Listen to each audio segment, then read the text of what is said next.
71% of men avoid marriage, 240 million singles in China, and counting. Why are millions of young Chinese men turning their backs on marriage? The generation that seems to have everything except the desire to tie the knot. More and more young Chinese are saying no to marriage and parenthood. What's going on? According to analysts, many men no longer view marriage as a romantic union, but rather as a high-risk, low-return transaction. From expensive dowries to emotional and financial imbalances, marriage in China today feels more like a burden than a dream. Recent data shows that over 71% of Chinese men born after 1995 remain unmarried. Is this a personal choice or a reflection of a system no longer aligned with the values of the new generation? Why should I get married? If I do, I'll go broke. I'm just like most of us born in the 90s. I won't get married, have kids, buy a house, or a car. I want a life without constraints. I've got my savings, I live alone, and I'm happy. Why complicate things? I can't find a girlfriend who adds any real value. If I make $20,000 a month and she earns $2,000, I'm expected to support her, do the chores, manage her emotions, and keep working? For what?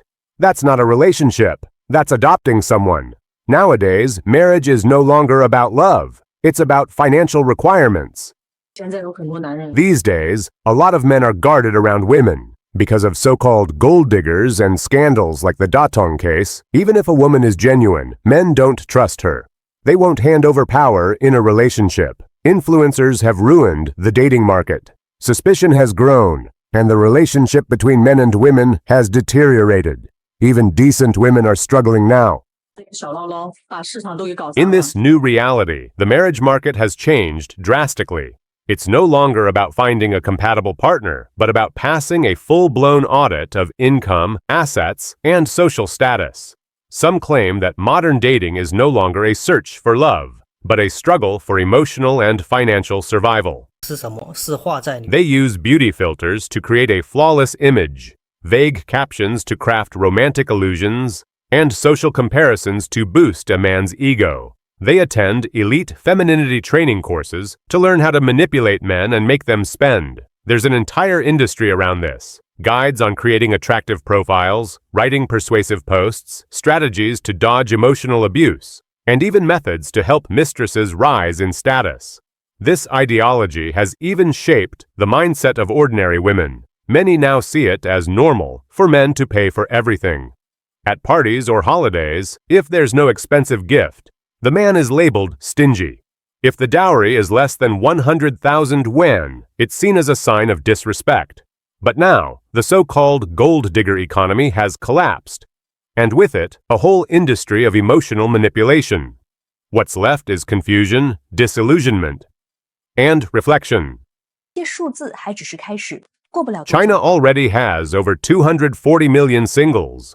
134 million of them are young adults. In cities, over 56.9% of people aged 25 to 29 are single, and this is just the beginning. By the end of this year, the number of singles is expected to surpass 300 million, twice the population of Japan. Marriage rates are plummeting. In 2022, China had 468,000 university admissions. 295,000 were women. Only 173,000 were men. The gender gap in higher education is huge. Many highly educated women no longer feel the need to marry to live well.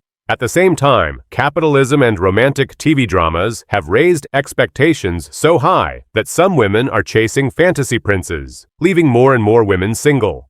Dirty. This trend has real economic consequences. Fewer weddings mean less spending on homes, celebrations, gifts. The domestic market is losing momentum.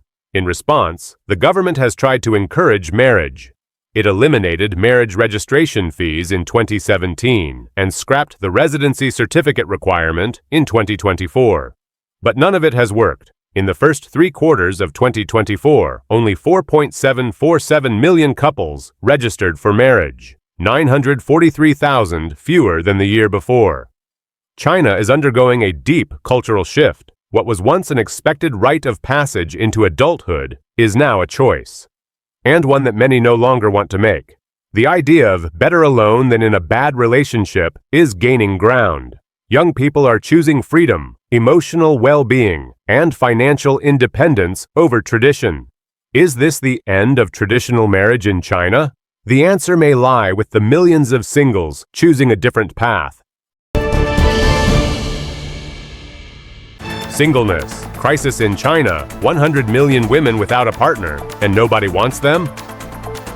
What happens when being over 30 and single in China means becoming invisible? This is the reality faced by millions of women, and it's triggering a profound social transformation. Today, we tell this human story from the inside. I'm 33, an older, single woman, and honestly, I've reached a point where no one shows interest in me. This May Day, I returned to my hometown, hoping that a relative might introduce me to someone. But nothing happened. The holidays are nearly over, and not a single person has suggested a match. I finally understand. Being 33 is not the same as being 23. So now, what do I do? Why do you think so many men don't want to get married nowadays?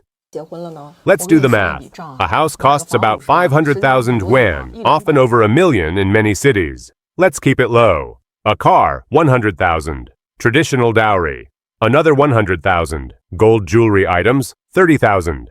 Wedding MC, 3,000. Wedding photos, 7,000. Banquet, 50,000. Engagement ring, 10,000. Home renovation, 100,000. Money for in-laws, 10,000. That's a total of around 910,000 yuan. Imagine what that means for the average family. For many, marriage equals total financial ruin. And if a man ends up with a demanding, controlling woman who won't tolerate complaints and wants to control everything in and out of the home, that sounds exhausting.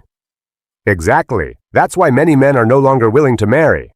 They know they could lose everything, even their financial well-being, in one single night. I was born in 1991. I'm over 30. I'm not married and have no children. Does that make me a failure? Today I had lunch with my friends. There were 5 of us, and 4 are now labeled as older single women. The eldest is 36. In today's world, that should be normal, but it's not. A few days ago, my mom called and begged me to find a partner already. She said, "If you can't meet someone in real life, then look online, but do something. If you wait any longer, no one will want you." And what hurts is that, in a way, she's right. As the years pass, you stop choosing and start being chosen and judged. I'm not against marriage. I just believe that the more you rush into it, the less meaning it has. At this age, it's harder to open up to new people and new experiences. I go from work to home. I go out less. And when I'm home, I just want to cook in peace. I enjoy my freedom. But I still hope to meet someone who resonates with me. If it's only about getting married because of age, honestly, I'd rather stay single. I'm 36, still single. No car, no savings. No one introduces me to anyone.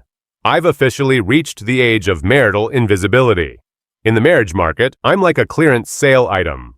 At this age, almost everyone around me has a family. I'm still alone. I used to think I had time, that I could take it easy. I even avoided blind dates. But now, with some distance, I realize I was slow, naive, and I let many chances slip away.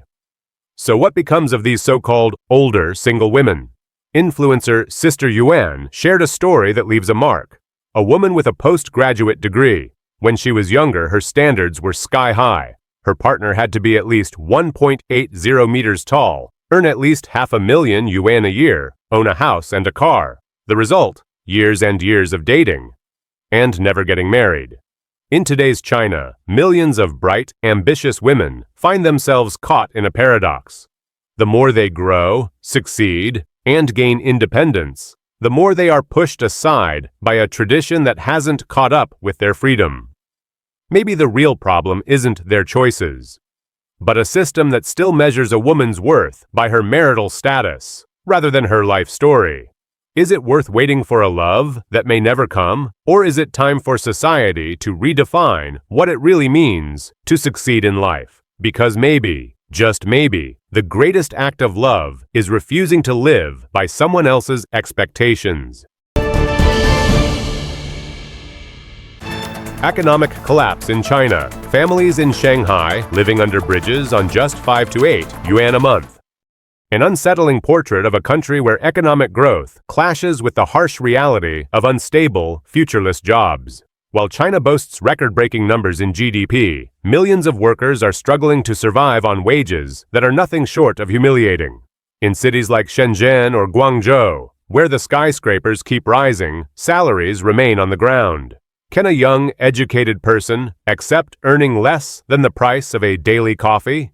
Today, we reveal the other side of the Chinese miracle, a labor market defined by brutal competition, systemic precarity, and vanishing hope. They're only paying 6 yuan an hour, everything's set at 6 yuan. This year, the market is terrible. Just 6 yuan. Take it or leave it. A message from Guangzhou, June 2025. Can salaries really be this low, 5 to 8 yuan a month? I thought it was a mistake, but it was real. In a public company, we saw pay ranging from 1 to 1,000 yuan. Is it really worth studying, going into debt, only to end up earning a pittance? My contract includes 4 basic roles, and I only get 1,800 yuan a month. No insurance, no benefits, that's it. To break it down, 10 hours a day for 30 days equals just 60 yuan per day or 6 yuan an hour. The hidden traps of the labor market. You know why you can't find a job? Because companies have absurd filters. Married with no kids? No. Married with kids? No. Single number over 35? No. Under 25? No. No experience? No. Too many past jobs? No. Always stayed in the same role? Also no. No matter your profile, you're always the wrong fit. Delivering in the rain, carrying 20-liter water jugs up 6 floors for 4 yuan. You end up drenched. Am I a delivery guy or a volunteer for Mother Nature? Meanwhile, the official unemployment rate is pegged at just 5%. But what about all those doing gig work, delivering parcels, driving taxis, manning street stalls? Experts estimate the average workweek now exceeds 48 hours. Yet, have wages increased? Has housing become more affordable? Can anyone dream of buying a home or getting married? We're standing on the footbridge in front of Shenzhen East Station. Underneath, dozens of informal workers sleep with just a blanket and a suitcase. They can't even afford 15 yuan for a bunk bed.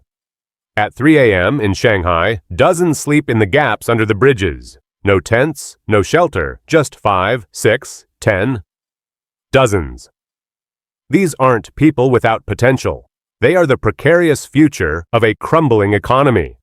China's economic expansion has created a labor market where wages exist, but do not sustain life. The idea of a stable job has become an illusion, replaced by endless hours and meaningless pay. We're facing a deeper question. How do you move forward when the foundations of stability, fair work, housing, retirement, are collapsing? This isn't just a labor crisis. It's a social emergency. While the country brags about economic figures, millions bear the crushing weight of salaries that can't even cover survival.